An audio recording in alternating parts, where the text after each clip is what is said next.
या गप्पांनंतर आता हेडाम या माणदेशातल्या संघर्षाचं जीवन सांगणाऱ्या नागू विरकर यांच्या कादंबरीबद्दल त्यांच्याचकडनं जाणून घेणार आहोत. नमस्कार. ABP माझा चॅनलच्या आनंदाचं पान या कार्यक्रमामध्ये हेडामचे लेखक म्हणून मला निमंत्रित केल्याबद्दल पहिल्या प्रथम मी आभार व्यक्त करतो. डॉक्टर विश्वास पाटील साहेब यांनी हेडाम वाचून हेडामच्या प्रतिक्रिया देत असताना म्हटलं आहे की बनगरवाडी नंतरचा पुढचा पल्ला म्हणजे हेडाम आहे. आणि हेडाम हे जर मुखपृष्ठ पाहून हेडामचं मुखपृष्ठ पाहून हेडाम जरी एका मेंढपाळांचं साहित्य वाटत असलं तर सर्व जाती धर्मातील जे ग्रामीण भागातील जगणं आहे, ग्रामीण भागातील जी लोक जगत आहेत ती जात धर्म किंवा पंथ मानत नाही, तर एकमेकाच्या हातात सांगड घालून त्यांचं जगण्याचं गाणं जे आहे ते जगत आहेत आणि ते हेडामच्या माध्यमातून व्यक्त करण्याचा मी प्रयत्न केलेला आहे.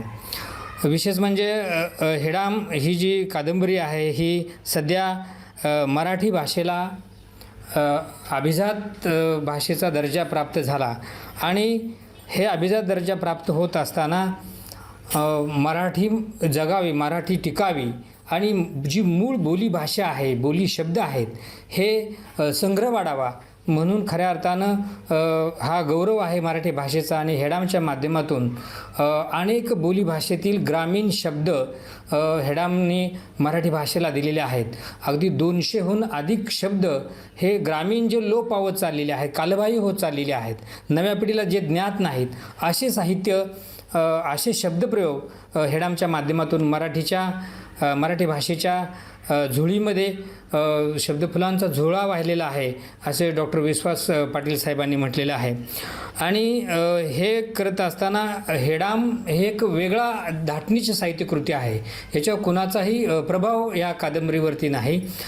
खऱ्या अर्थानं हेडाम म्हणजे हे भोगलेलं साहित्य आहे, जगलेलं साहित्य आहे. मी स्वतः एका मेंढपाळा हा जो समूह आहे, जो घटक आहे धनगर समाजामधला, आज तुम्ही आम्ही सर्वजण कारमधून जात असताना, रेल्वेमधून जात असताना, बसमधून जात असताना हा तांडे समूह पाहत असतो, घोडी लादलेली आणि ती मेंढपाळ तांबडे निळे फेटे गुंडलेली मेंढपाळ पाहत असतो. पण त्यांचं अंतरंग काय आहे, त्यांचं जगणं काय आहे हे हेडामच्या माध्यमातून मांडण्याचा मी प्रयत्न केलेला आहे. भोगलेलं साहित्य मी याच्यासाठी म्हणतो आहे की मी आता 4थीपर्यंत या समूहाबरोबर माझं जीवन गेलं आणि विशेष म्हणजे D.Ed नंतर अगदी नोकरीच्या बेकारीच्या काळातसुद्धा मला डे टू डे ट्रॅव्हलिंग करणं, अगदी साताऱ्यापासून ते लातूरपर्यंत या समूहाबरोबर मी प्रवास केला. आणि मग त्यांचं त्या मेंढपाळांची जी जगणं आहे, त्यांच्या ज्या व्यथा आहेत, त्यांच्या ज्या वेदना आहेत, त्यांच्या ज्या संवेदना आहेत, त्यांचे जे पशुवरचं प्रेम आहे, त्यांच्या अंधश्रद्धा, त्यांचा देवभोळेपणा, त्यांच्यामध्ये प्रामाणिकपणा, निष्ठुरता हे कुठंतरी मांडावं असं एक मला मनामध्ये वाटत होतं आणि हे बीज माझ्या मनामध्ये सातत्यानं टिकून होतं आणि तेच हेडामच्या माध्यमातून लिहिलं गेलं आणि एक चांगल्या प्रकारची साहित्यकृती मराठी भाषेमध्ये आलेली आहे.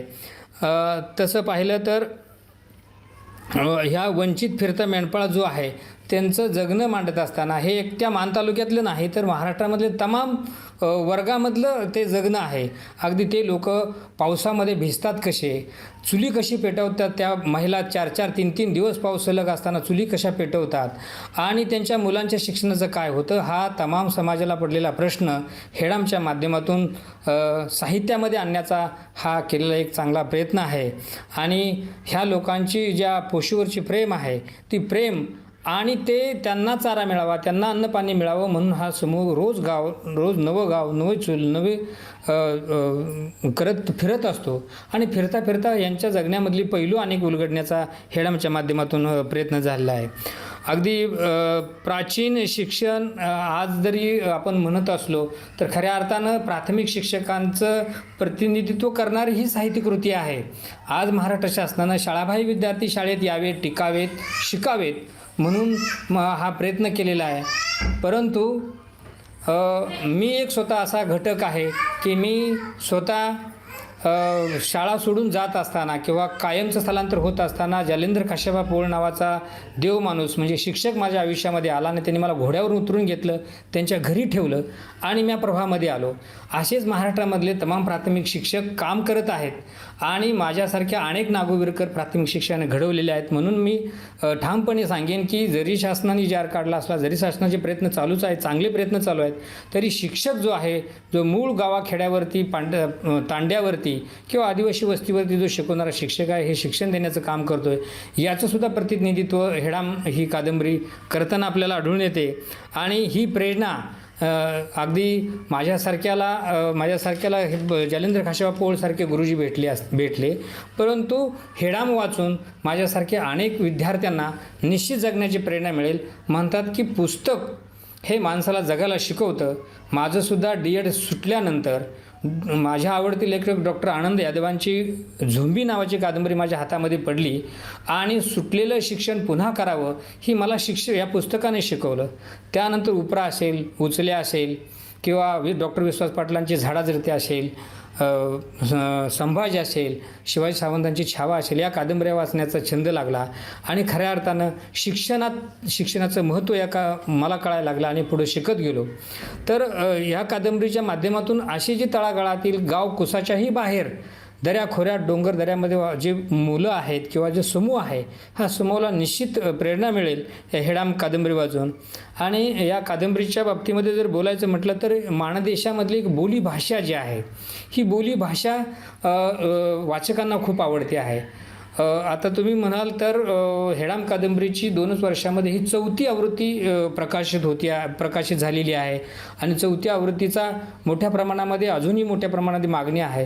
तर साहित्य वर्तुळामध्ये हेडामची चर्चा का आहे किंवा काय या हेडामला मागणी आहे असं जर प्रश्न कुणी विचारला तर मी निश्चित सांगेन की जे वाचक वर्ग आहे त्यांना काहीतरी नवीन आवडतं, त्याला काहीतरी वास्तव आवडतं, मग ती भाषा कोणती असो किंवा कोणत्याही समूहाबद्दल असेल.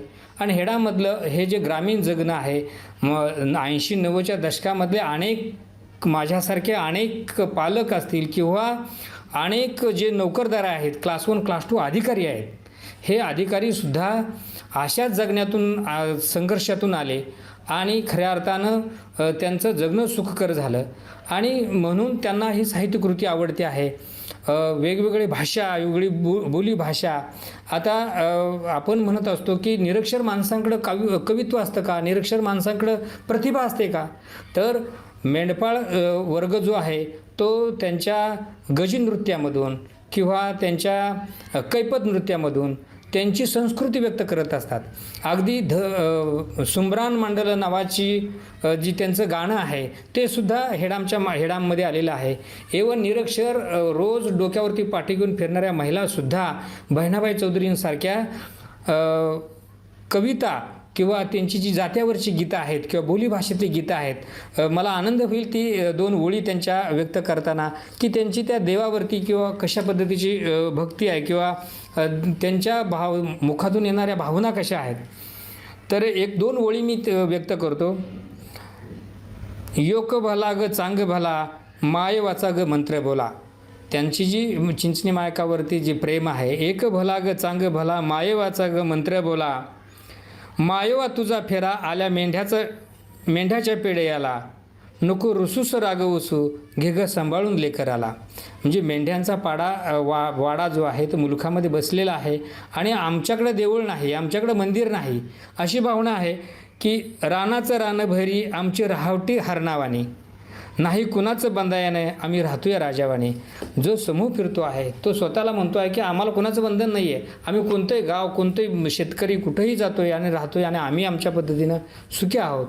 किंवा सुमरान मंडल नावाचं जे धनगरी ओव्या गायल्या जातात, ह्यासुद्धा त्या लोकांचा एक छंद आहे आणि त्या कशा गायल्या जातात, गजनृत्य कसं खेळलं जातं, त्यांची देवावरची श्रद्धा काय आहे, अगदी भंडाऱ्याची ताकद काय आहे, हे हेडामच्या माध्यमातून आलेलं आहे. विशेष म्हणजे हेडामचं वैशिष्ट्य सांगताना पशुवरती ह्या लोकांचं प्रेम आहे. मग गाई असेल, बैल असेल, शेळ्या असेल, मेंढी असेल, तर त्यांचे आजारपण आणि त्यांनी ज्या त्या जंगलातून शोधून काढलेले झाडांची पालं असतील किंवा मुळे असतील किंवा त्यांनी केलेले उपायसुद्धा कादंबरीच्या माध्यमातून आलेले आहेत. डॉक्टर रणधीर शिंदे सरांनी हे मला आवर्जून सांगितलं की सर, ह्या पशुवरती हे जे लोक उपचार करतात हे किती अभ्यासू आहेत.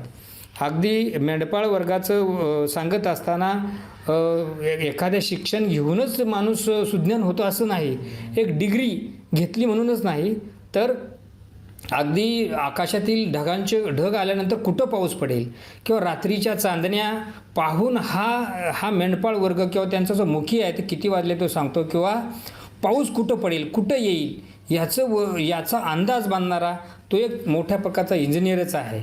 तर हे या साहित्यकृतीच्या माध्यमातून वाचकांना आवडतं आहे किंवा वाचकापर्यंत ते पोचतं आहे. आणि हेडाम ही कादंबरी प्रकाशित झाल्यानंतर अनेक दिग्गज मान्यवरांनी त्याच्या वाचन केलेलं आहे. परंतु हेडाम कादंबरीला आतापर्यंत 18 राज्य पुरस्कार मिळालेले आहेत. त्यातले नावं घेण्यासारखे पुरस्कार जर असतील तर ते म्हणजे भिग रोमहारेसारखा पुरस्कार, जो पुरस्कार हा ग्रामीण साहित्याचा साहित्य अकादमी मानला जातो. अनेक दिग्गज साहित्यिकांना तो दिला जातो. तो पहिल्याच माझ्या कादंबरीला भिग रोमहारेचा पुरस्कार देऊन सन्मानित केलं. याचबरोबर कोकण मराठी साहित्य परिषदेचा पुरस्कार कादंबरीला मिळाला आहे. पुन्हा नेताजी सुभाषचंद्र बोस हा राष्ट्रीय पुरस्कार 0 ते शिखर तक नावाचा पुरस्कार या कादंबरीला मिळाला आहे. पुन्हा धनगर रत्न साहित्य पुरस्कार आहे, कादवा शिवार पुरस्कार आहे, मायबाप पुरस्कार आहे आणि गावगडा पुरस्कार, असे अनेक 18 राज्य पुरस्कार या साहित्यकृतीला मिळाले आहेत. पण एवढ्यावरती साहित्यकृती थांबलेली नाही. तर भारताचे निवृत्त विश्वशांतीदूत डॉक्टर सुधीर तारे यांनी हेडाम कादंबरीची इंग्रजीमध्ये समरी करून ऑस्ट्रेलिया, रशिया आणि इतर देशामध्ये पाठवली आणि ऑस्ट्रेलियामध्ये गिफ्ट युनिव्हर्सिटीने हेडाम कादंबरीला मेल करून पुरस्कार देण्याचं घोषित केलेलं आहे. रशियामधला पुरस्कार मिळाला आहे, मलेशियामधला पुरस्कार मिळाला आहे. नुकतंच मी दुबईला मुक्तसृजन साहित्य परिषद डॉक्टर महेश खरातांच्या माध्यमातून दुबईला जाऊन आलो. हे साहित्यकृती लिहिल्यामुळं माझ्यासारखा रोज रानोमाळ फिरणारा एक घटक या साहित्यकृतीमुळं या पुरस्काराला प्राप्त झाला किंवा इथंपर्यंत मी पोचू शकलो. हे खऱ्या अर्थानं साहित्याचं यश आहे. ह्या खऱ्या अर्थानं वाचकांनी केलेलं उदंड प्रेमाचं यश आहे. तर हेडाम ही कादंबरी तमाम वाचकांनी वाचावी अशी मी विनंती करतो, आव्हान करतो आणि ABP माझा चॅनलचं पुन्हा एकदा आभार व्यक्त करून मी थांबतो. धन्यवाद. खरं तर टॉप 5 मधून वेगवेगळ्या विषयांवर बेतलेल्या पुस्तकांविषयी माहिती मिळते. तेव्हा याही आठवड्यात आता कुठल्या पुस्तकांविषयी माहिती मिळते ते सांगतायत मॅजेस्टिक बुक डेपोचे आशय कोठावळे. नमस्कार,